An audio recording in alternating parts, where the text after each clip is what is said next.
ఇది FIR copy. ఈ ఘటనలో చేసిన ఇది ఎఫ్ఐఆర్ కాపీ, ఇదేమో కంప్లైంట్. ఇది ఎఫ్ఐఆర్ కాపీ, ఇది కంప్లైంట్. కంప్లైంట్ ఏమిచ్చారు? చనిపోయినటువంటి జగన్మోహన్ యొక్క కొడుకు యశ్వంత్ ఇచ్చినటువంటి కంప్లైంట్. చనిపోయిన కార్మికుడు జగన్మోహన్ చనిపోతే ఆయన కొడుకు యశ్వంత్ కంప్లైంట్ ఇచ్చాడు.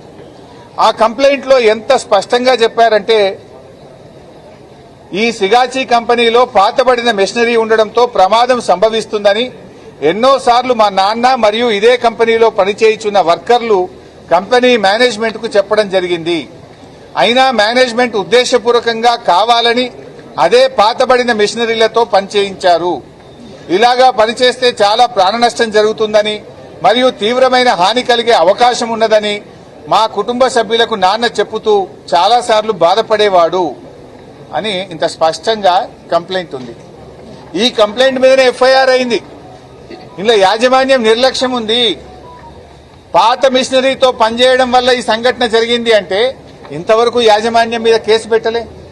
ఇంతవరకు యాజమాన్యానికి సంబంధించి ఒక్కరిని అరెస్ట్ చేసిందా అంటే నేను అడుగుతున్నా, రేవంత్ రెడ్డి ఎవరిని కాపాడే ప్రయత్నం చేస్తున్నావు? యాజమాన్యంతో ఎందుకు కుమ్మక్కైనావు నువ్వు?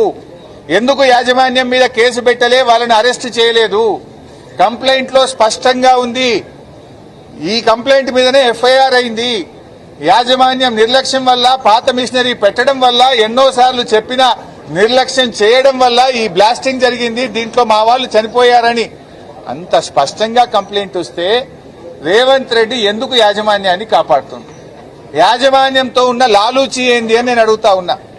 ఎందుకు యాజమాన్యానికి సంబంధించిన వ్యక్తులను ఈ రోజు వరకు అరెస్ట్ చేయలేదు? దీనికి సమాధానం చెప్పాలని చెప్పి కూడా నేను ప్రభుత్వాన్ని డిమాండ్ చేస్తా ఉన్నా.